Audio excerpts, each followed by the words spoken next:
This week, we are sharing our second episode about paid caregiving work.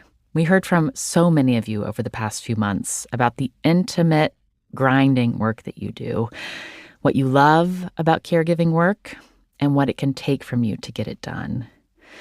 Now, it is so great when a new listener voice memo hits our inbox. We get this peek into your life, what you're dealing with, and how you're getting through it.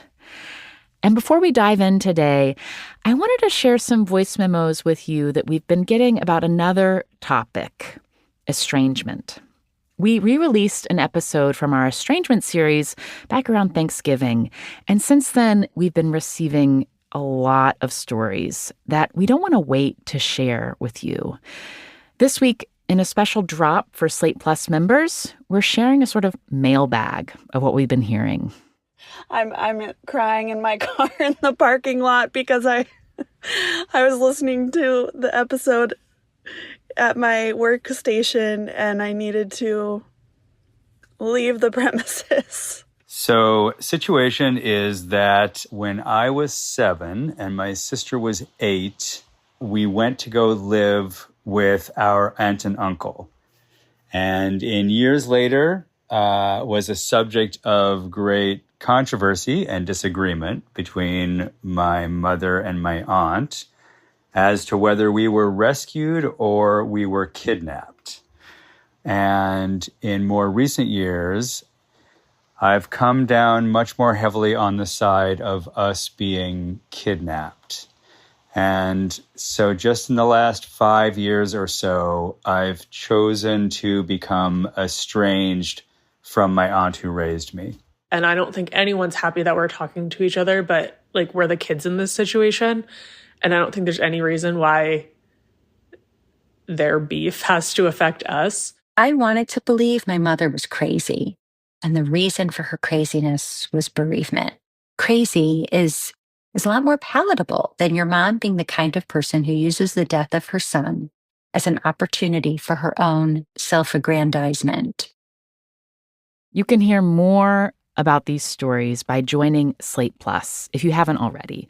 You can sign up for Slate Plus by clicking Try Free at the top of the Death, Sex, and Money show page on Apple Podcasts. Or if you listen on Spotify, just click Get Access. Or go to slate.com/DSM Plus to get access wherever you listen. And remember, Slate Plus membership also gets you ad-free listening along with these special drops. And it also helps us cover the cost of making this show at a time when that's still pretty rough in media. So please sign up. And now for this week, we're going to continue to hear your stories about paid caregiving. So many people do have experience caring for somebody. Was your little sister, your little brother, your grandma, your grandpa, your parents, you're a babysitter or something. You have to take care of yourself. It's not totally foreign. It's not rocket science. It's caring. This is Death, Sex, and Money. The show from Slate about the things we think about a lot and need to talk about more. I'm Anna Sale.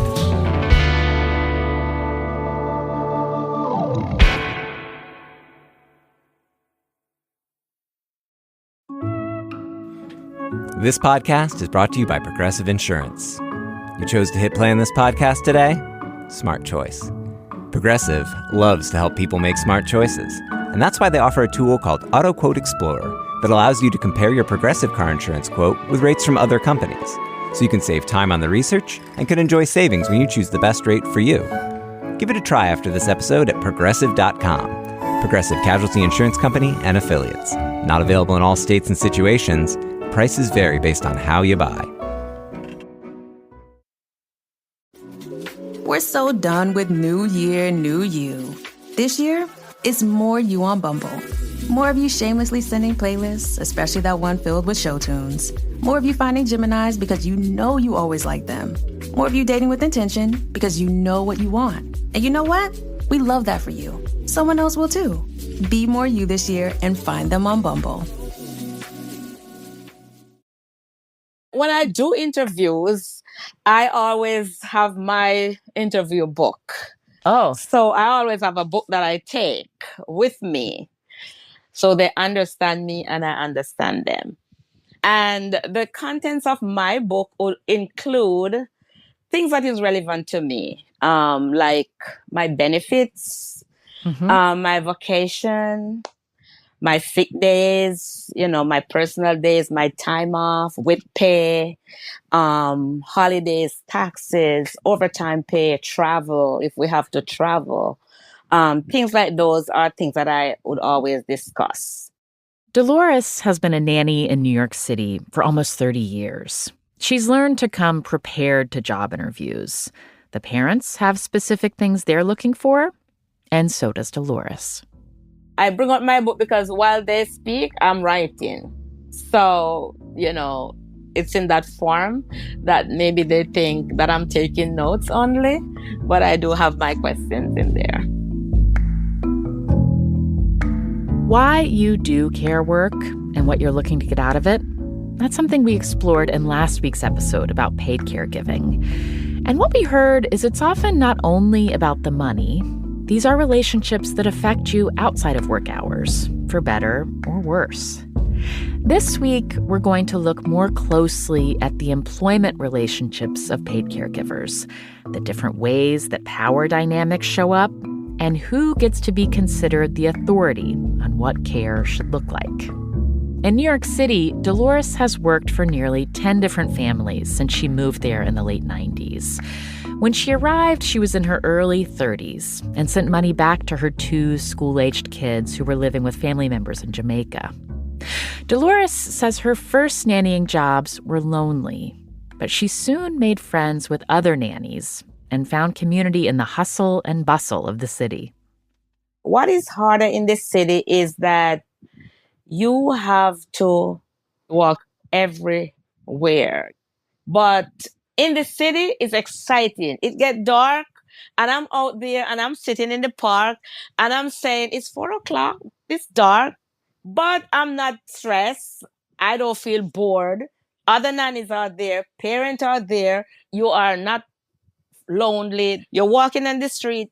It's very active. This is kind of a big question, but I'm curious how you think about it.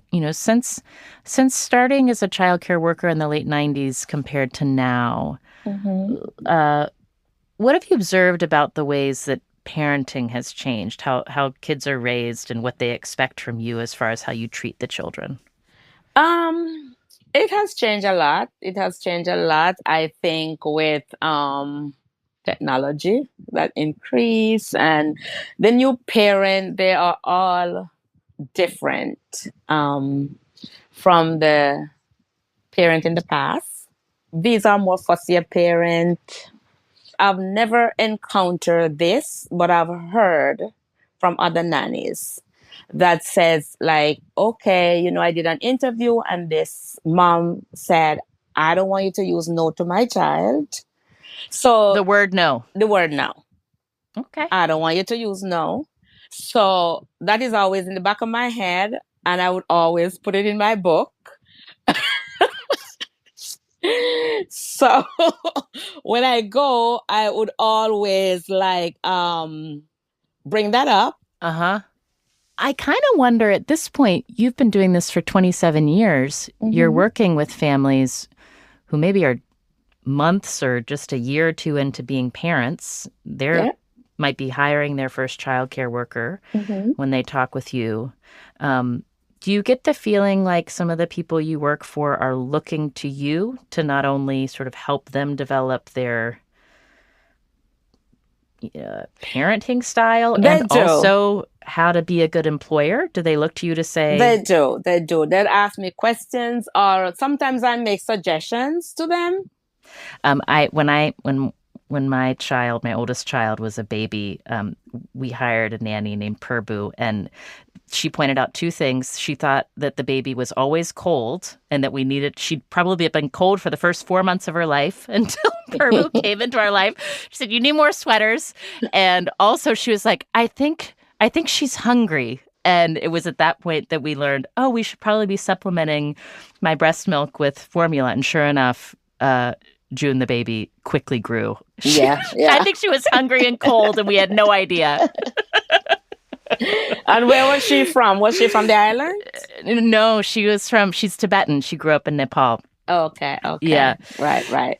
Yeah. Like I suggested that to the mom. I said, breast milk is filling, but it's very light. But formula is a little more, filling. And I think like at night, that would hold over a little better.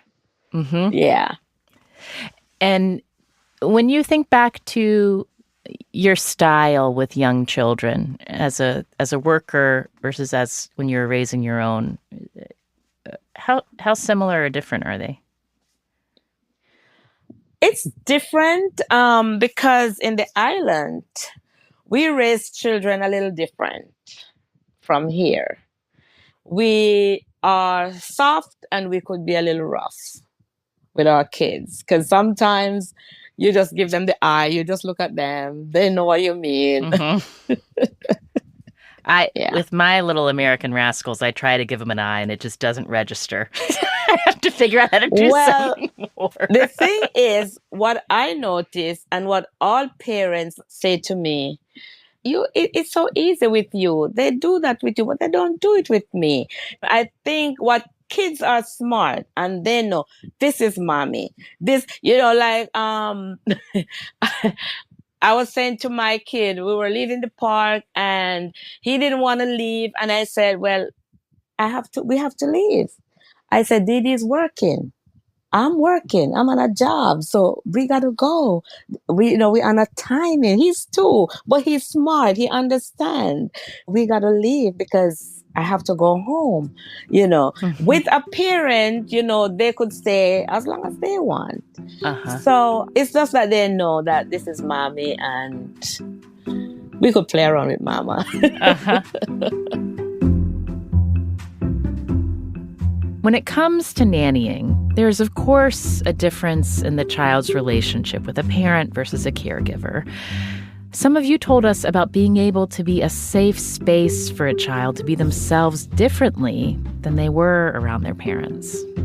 When I was nannying full-time for a family in Atlanta, and they had a 2-year-old girl and a 4-year-old boy, and the boy, all of his favorite characters from movies and shows and things were the gentle damsel, Snow White, Sleeping Beauty. His parents tried showing him more male-dominated action movies to sway him towards male role models, and his favorites were Princess Leia and Lois Lane. He would pretend to be Lois Lane in every game. But to society, the difference between caregiver and parent is less about feelings and identity and more about class. There is an assumption that the parent who can afford the care has more status, is generally higher paid, or has more wealth. And as you shared your paid caregiving stories with us, you told us that difference shows up in the employer-employee relationship. There definitely was one family that sent me into a depression for sure, because I felt like I was there to facilitate their lives, and just a feeling of them looking down on me and sadness in that and hurt and pain in that. Coming up, we'll talk about paid foster parenting and how there, the dynamic of whom should be listened to and who has more power can be turned on its head. The assumptions that, a lot of these medical professionals make is I'm this good woman who is saint-like status because I care about this vulnerable person who is not related to me. And yet the biological parents, must be these super depraved individuals who abuse children, who would quote unquote allow a child to enter the world under these circumstances.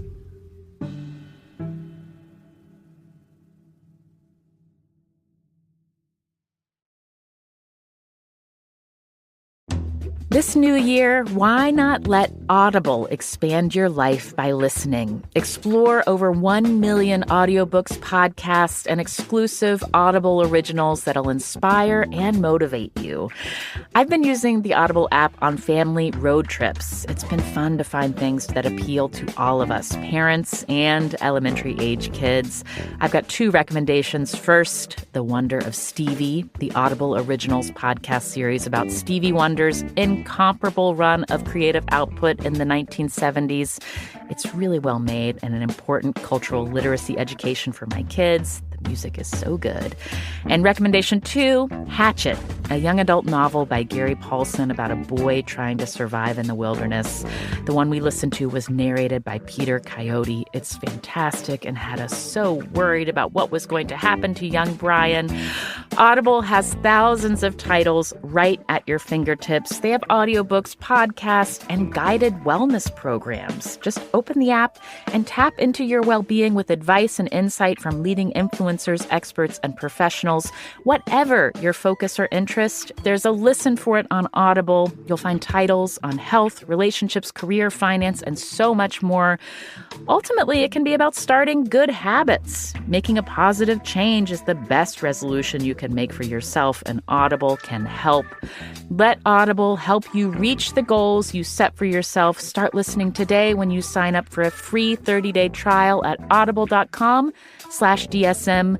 New members can try Audible now for free for 30 days with your first audiobook included. Visit audible.com/DSM or text DSM to 500-500. That's audible.com/DSM or text DSM to 500-500. When it comes to grocery shopping, there are so many common problems. Maybe you don't have time to shop, or you have special dietary needs or health goals that are tough to stay on top of. And that can all change thanks to Hungryroot. It is the easiest way to eat healthy. Hungryroot takes care of the weekly grocery shopping, recommending healthy groceries tailored to your tastes. Just tell them about your health goals and nutrition preferences, and they fill your cart with recommendations that get smarter as they learn more about you.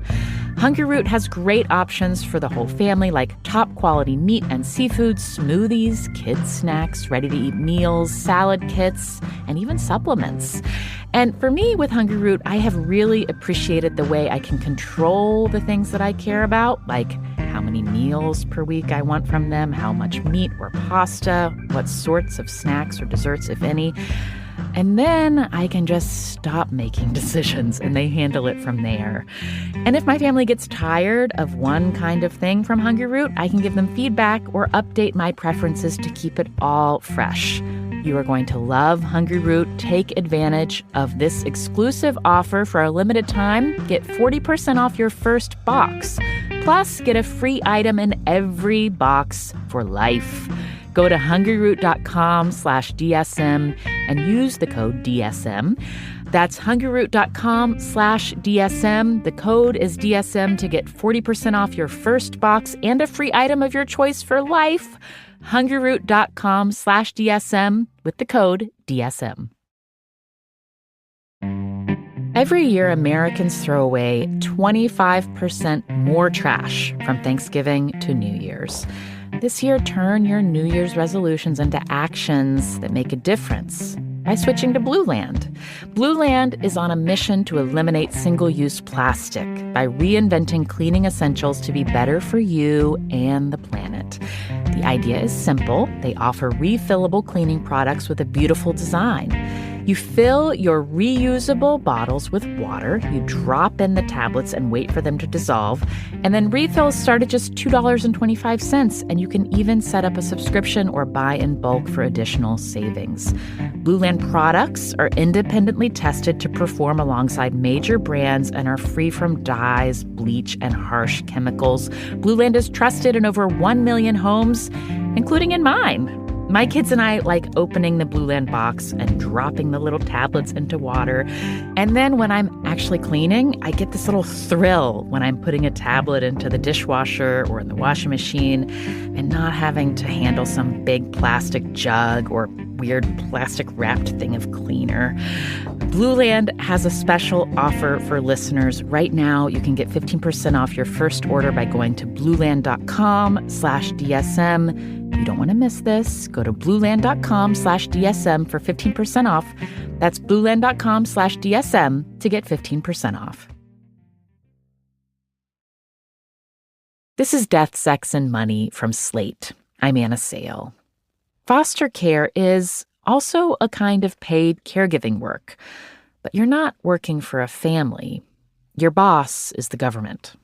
We are sent money to properly care for the child in our care to the state's standards. Koa Beck lives in Los Angeles. She and her wife have been foster parents for more than 3 years. She's a writer now, but before that, she was a nanny. And she says there are parts of foster work that feel similar to that. Did it feel like you were applying for a job? Yes. It felt like I was applying for a job in terms of my wife and I literally had to do background checks in 2 states because we had recently moved from New York. Mm-hmm. They were allowed to pull our medical records in 2 states. We had to be fingerprinted. They wanted our income for, I think the previous year that we had applied. They wanted proof of my employment, how I make money. They wanted proof of my wife's job. It was very extensive. So the child arrived in your home when they were 2 days old. Mm-hmm.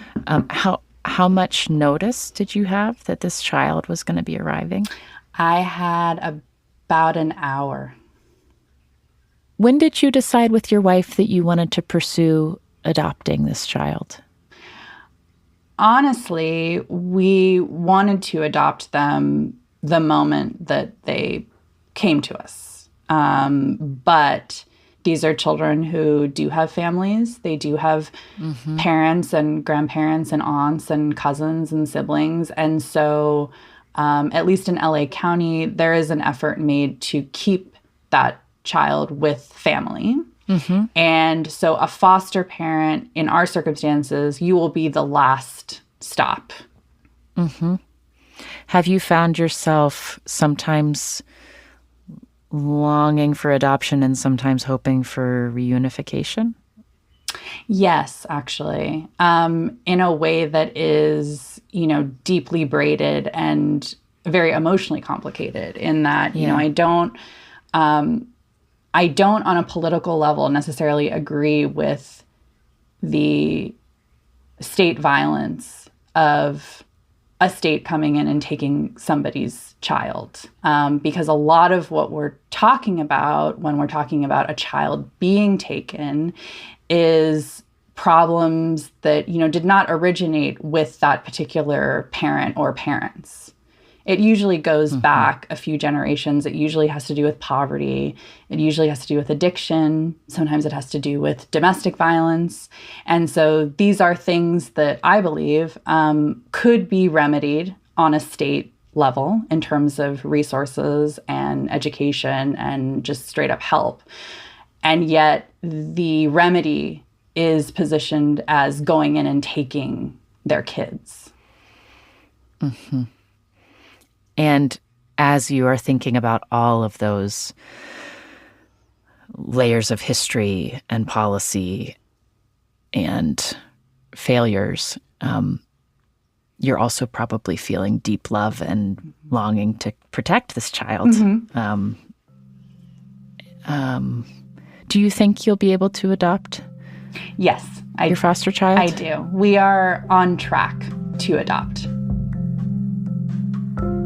In the first few weeks of foster parenting, the baby got really sick, and the child continues to have some medical problems that require care from specialists. We aren't using the baby's name or gender for privacy reasons. Koa says the money she and her wife receive from the state is to make the baby's life comfortable, not necessarily to pay them for their labor. It is for diapers and food and clothes and books and games and activities and, museums and, gas and things like that. Do you mind giving me a sense of how much it is monthly? No, I will tell you. It's a little over $2,000 a month. Uh-huh.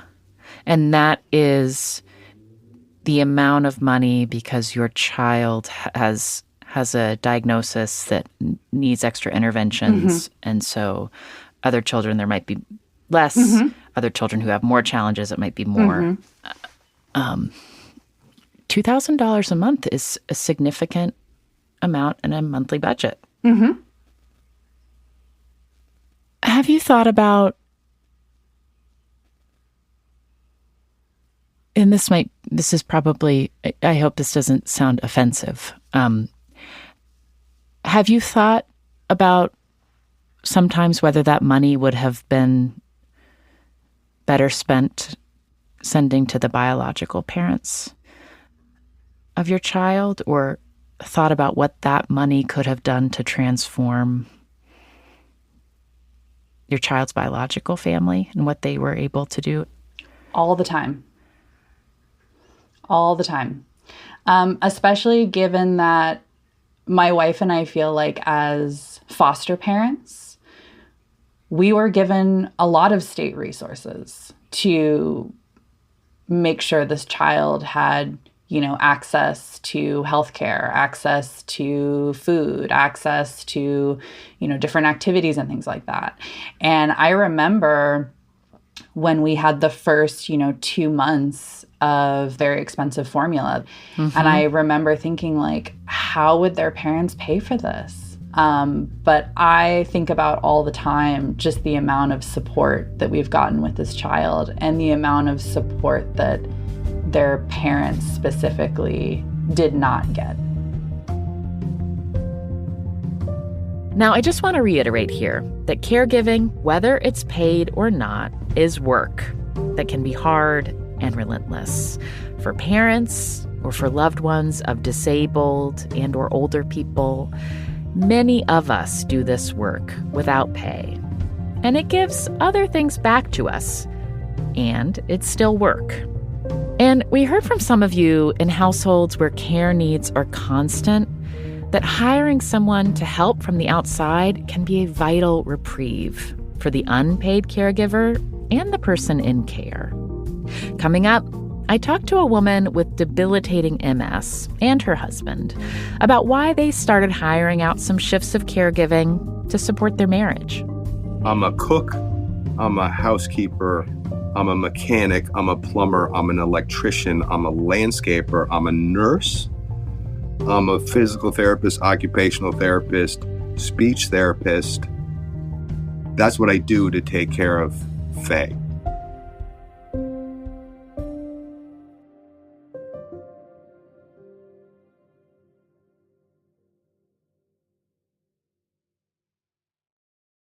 Some people think self-care is indulgent. And you know firsthand that's a myth. You know what else is a myth? That Discover isn't widely accepted. The truth is, Discover is accepted at 99% of places that take credit cards nationwide. You heard that right, 99%. And every time you make a purchase with your card, you automatically earn cash back. What better excuse to take your self-care Sunday out of the house and into the occasional spa visit? It pays to Discover based on the February 2024 Nielsen report. Learn more at discover.com/creditcard. As temperatures get colder this season, maybe you're spending more time at home, and you can brighten up these gray days outside with the warmth of color and prints inside. I will tell you, Brooklyn and sheets, they make me excited to get into bed. I am a Luxe Sateen person, and these sheets feel smooth and soft while also feeling breathable and cool. And I love that changing up the sheet colors from week to week makes me feel this little ping of novelty.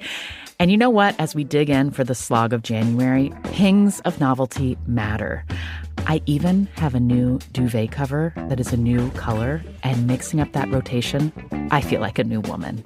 Refresh your space with layers and textures to elevate the everyday and special moments at home. Brooklinen's customizable bundles make it easy to refresh your bed and bathroom by putting everything you need in one place.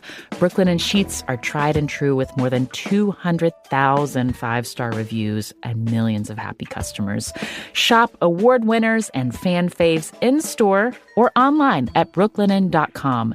That's BROOKLINEN.com. And get 15% off your first order today. When we asked for your paid caregiving stories, we got this voice memo from a listener named Catherine. Hi, Death, Sex, and Money. I hope you're still working on the topic of paid caregiving. It really is important and doesn't get enough attention, respect, or dignity. But here's the thing. In the way you framed it so far, it seems like you're only interested in talking to people who have paid for services that they don't use themselves or who provide the service. How about someone who has full agency and decision-making but needs help with their everyday life activities? I'm here as a disabled adult to give support and praise to my caregivers, but ask that you give a full, well-rounded exploration of the experience. There are a lot of dynamics that most able-bodied folks don't consider. I'm not paying someone to be my friend, or paying someone to be my parent, or paying someone to act as if they are my only intimate relationship. And yet, in a way, my caregivers are those things, and in a way, they're totally not.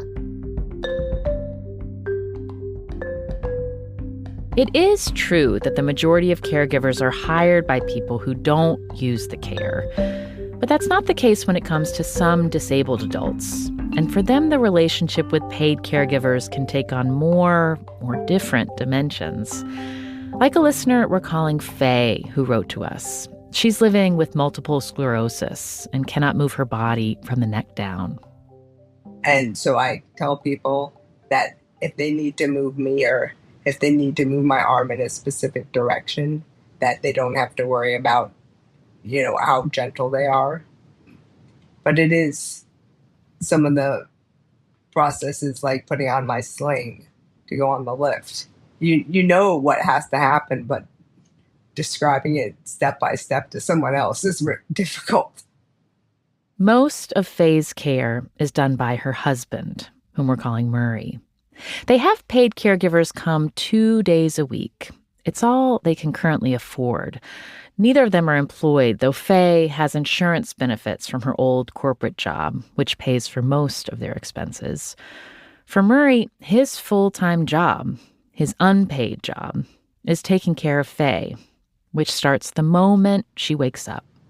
I need to be lifted out of bed. I'm transferred to a toilet chair and we brush my hair, brush my teeth. I get a morning injection, then shower chair me out into my wheelchair. All my clothes get put on that I'm not currently wearing when I was sleeping. I have a suprapubic catheter for my urine, so that bag gets changed. I get fed breakfast and just everything. And when you think about from the moment you wake to when breakfast is done, how long does that take, those sets of routines? It probably takes about 2.5 hours. Uh-huh. And so, Murray, you do those sets of responsibilities usually? It's not somebody else from outside the home? It's always me. Absolutely, yeah. Mm-hmm. And how long has that been your morning routine, would you say? How long have you required that level of assistance, Faye? At least 10 years. Faye was diagnosed with multiple sclerosis in 1999, 4 years after her first date with Murray. Murray was working in a bicycle store, and I just happened to bring my bicycle in, and I needed it tuned up, and I wanted to go riding, and I asked him if there was a nice place to go bike riding, and he said X, Y, and Z place, and I had that Wednesday off from my corporate job, and he happened to have Wednesday off as well, and we made a date, and we went bike riding. Oh. And then afterwards, we had hot dogs. Oh. It was a wonderful first date. Faye's really skilled cyclist, and we were riding some difficult terrain, and she crashed, went over the handlebars, cut her knee. She was bleeding. And I thought, oh, date's over. This is really going to be bad. And she jumped up, and I was like, oh, I have first aid. I can help. And she was like, this is nothing. A flesh wound. She squirted some water on it. She's like, I'm good. Let's go. So I was like, he's tough. I'd like to probably marry her. And we became best friends pretty quickly.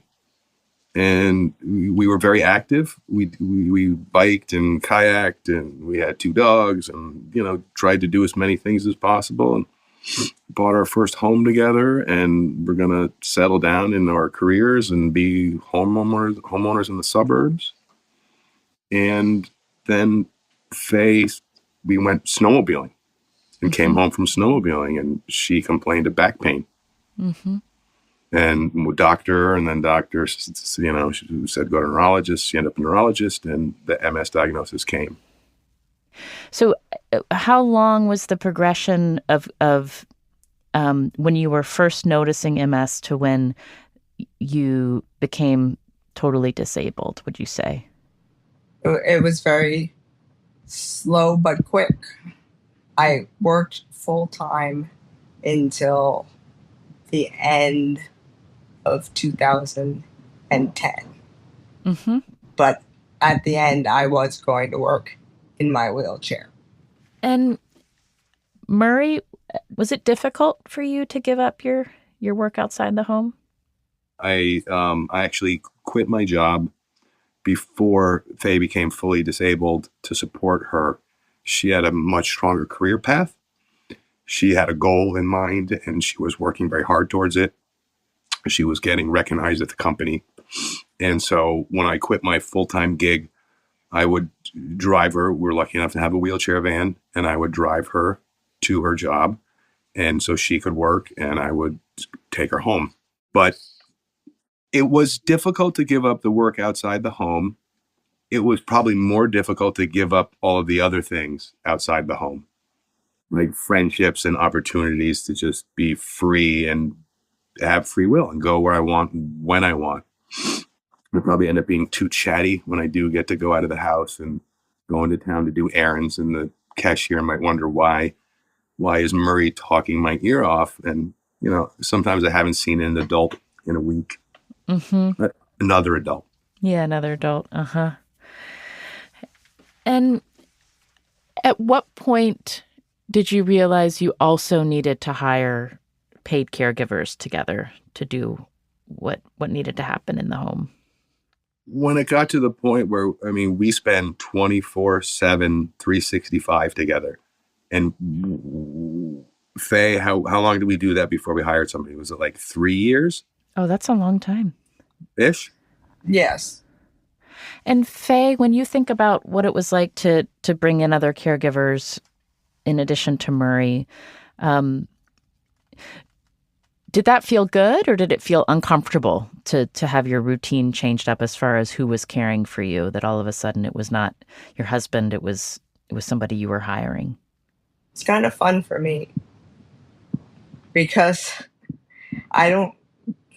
when we normally eat, we eat off one plate. Oh.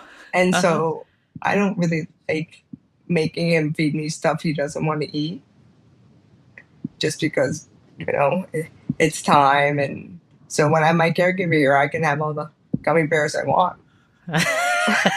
I'll feed you as many gummy bears as you like, and you know that. Yes, but you know what I mean. I do. You know, I mean, and sometimes it's like hanging out with different people. One of my current caregivers farmed in Indonesia and in Australia and New Zealand, and talking to her about that stuff is great. So I'm all for it. It's just finding the people that we like. All of the people that we've hired, we've found ourselves. How have you approached that? Like, what's the, is it a recruiting process? Do you post kind of? I think Murray needs to answer that question. Yeah. What's it been like? Hey, you want to work for us? We like you. So like the very first hire was a waitress at a local restaurant, and she was so good and she was so attentive to Faye. She always remembered what Faye liked and would explain the menu, and she was really cool. And then the other wait staff there was not so good, and we did not get good service. So Faye said, you have to go look and see if that girl is in there that we like before we're going to go in that restaurant. And I would look, and so a couple times we went, and she wasn't there, so we couldn't go have lunch. And then we went, and we went in, and she was there. And I said, you know, we only come when you're here. And she goes, oh, well, I'm glad you came today because I just gave notice and I'm quitting. And then she left the table, and I said, Faye, can we hire her? Like, ask her if she'll work for us. And that's how it started. And then our farmer friend who works for us currently, she used to deliver the vegetables, and I would talk to her when she delivered the vegetables to the house. And she informed me that she was also a paid caregiver for an elderly person locally. And she's been the best. She's wonderful. Her and Faye have the best days together. I know that's the best part about having a good paid caregiver, is knowing that your loved one is going to be taken care of as good as you could, if not better in some ways. And then I can feel free. When you started having paid caregivers, was it something that you had the budget for? Did you have the money for it, or was it a financial strain to figure out how to do it? We had to make changes when Faye became fully disabled. Obviously, the pay changed big time. I had left my job, so whatever path we were on and whatever lifestyle we were accustomed to was gone. Is not the same. But we need to have the sanity, and so that's how we make the balance. So that now we have 16 hours a week. We have 2 8-hour days. So Murray, you are able to basically have 2 days off a week, off. Is that how you think of it? Well, yeah. Most people who have days off get 24 hours off. Yeah. This is 8 hours. This is a shift. This is 2 shifts I get off. Yeah. Not to be confused with 2 days. Yeah. Yeah. That would be 6 shifts. And Murray's also running the household chores of grocery shopping on one of the shifts. And Yeah.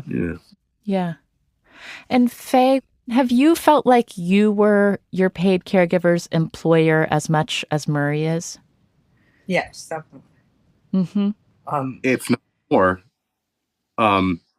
because Faye manages the books. She The deals money. she deals with the tax account. She deals with the scheduling. Now, I'm the recruiter. I hire them, and I'm semi-HR, but then everything else is on Faye. You're definitely HR. Right. Well, it's a team with the HR. And also, we've definitely had caregivers where you don't quite feel comfortable with them in the house. And I'm cognizant of that fact. And I don't want, after they've turned that corner where you're not comfortable with them anymore, I don't want them around. We had this one caregiver who I would say had hippie-like attitudes, and she was anti-misogynist or a feminazi, and she would just bash men. I mean, I know she's had problems with men in the past and doesn't have a great view of men sometimes, but she would just come into our house and just rank on men. And it was like, Murray, he's taking care of me here 24/7. You can't rank on men.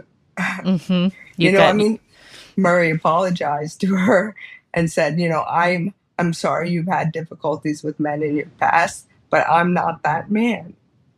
So if people don't respect Murray, they need to go. I mean, even if I like them. I mean, I'm saddened. I'm sorry. It's okay. And Faye, does it feel like friendship when you get close to a caregiver, or does it feel different than that? It definitely feels like friendship. But perhaps I wouldn't want to test the friendship. Because you need them. Yeah. Or just the knowing that they're friends or believing that they're friends, because you don't want to be disappointed that they're not really friends. Like if you were to call them and put up some SOS signal and they didn't respond, that would be upsetting. Mm-hmm. So I'm not sure that I test the bounds of friends. They feel like friends. I hope they're friends. Can I say that you, from the way I look at it, you treat all of them like they're your buddies. You're very thoughtful. You do listen to what they say. You find out what their favorite things are. Faye is a wonderful cook. We love food. We love to eat together and go try new things. And Faye has a collection of recipes that must be hundreds and hundreds of pages, multiple 3-ring binders. And when the care partner comes over, they'll cook all day.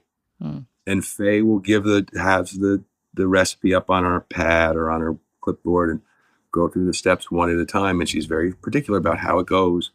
And Faye will always key in on what other people like and make sure that the care partner takes some home with them. She's like, here, you're going to take some stew home with you. You're going to take dessert home with you. She buys them gifts. So they're definitely buddies. And that's, for me, it's wonderful to see when I leave that they're laughing and yucking it up immediately. When I walk back in the door, they're yucking it up like they're in the middle of a joke that I missed out on. And that is worth it. Like if we're not experiencing that, then we're not getting our money's worth.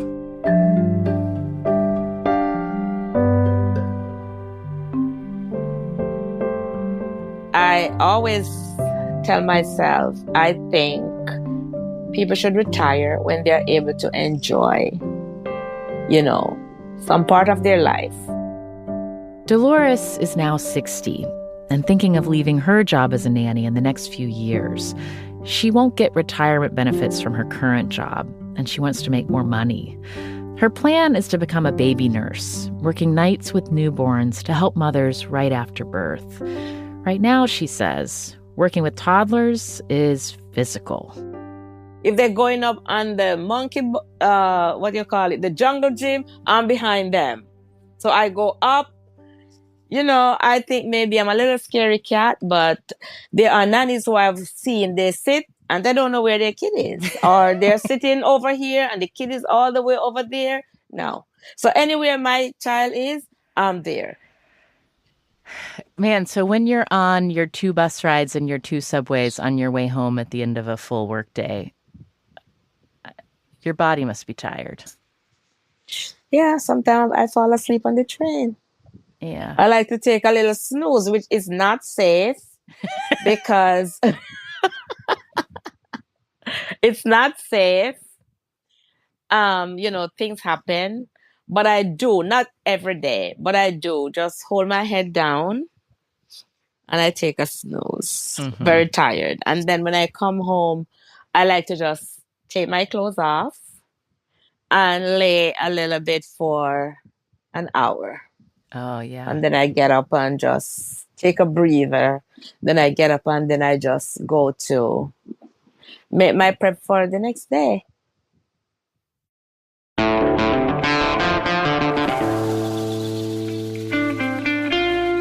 That's a nanny named Delores who lives in New York City. And an update, Koa and her wife officially adopted their foster child in early December. They will continue to receive foster payments until the child is 18. In our show notes, we've linked to an essay Koa wrote about foster parenting, as well as a list of resources for caregivers who are caring for loved ones with MS that Murray said has been really helpful to him. Thank you to all the caregivers who wrote into us with your stories. And if hearing this episode has made you think of your own caregiving story, it's not too late. We always love hearing from you on this topic or any other. Write to us or send us a voice memo at deathsexmoney@slate.com. This episode was produced by Zoe Ajoulay. Death, Sex, and Money is produced by Slate. Please support the production of our show by becoming a member of Slate Plus. You'll get access to an ad-free stream of our show and more Death, Sex, and Money with Slate Plus drops coming your way at least twice a month. Go to slate.com/DSM Plus to become a member, or you can just go to the Death, Sex, and Money show page on Apple Podcasts or on Spotify. You'll be supporting our show and the people who make it with me at Slate. Zoe, along with Andrew Dunn and Cameron Drews. Daisy Rosario is our senior supervising producer at Slate. Alicia Montgomery is Slate's head of audio. Our theme music is by the Reverend John Delore and Steve Lewis. I'm Anna Sale, and this is Death, Sex, and Money from Slate.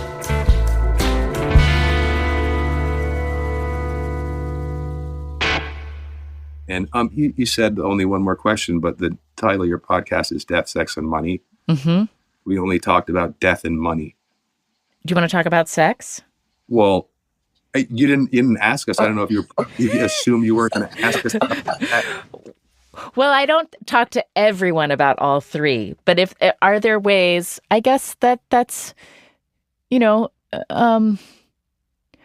does intimacy look like for you all now in your marriage? That's a great way to ask that question, because it looks like a bunch of different things. I mean, intimacy is bathing your loved one, is feeding them, is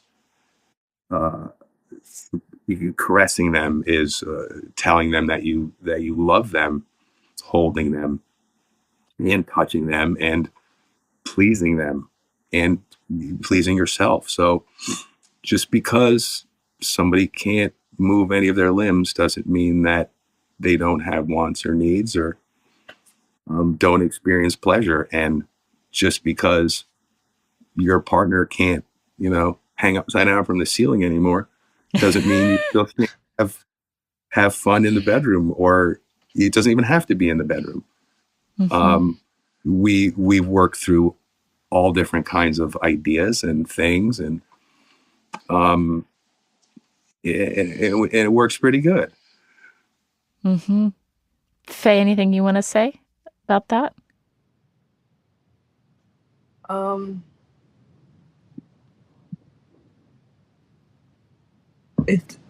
No, not really. I'm sorry. Should I not brought her up? No, it's fine. I feel we definitely, intimacy is still there between us, although it's a little definitely different than it used to be.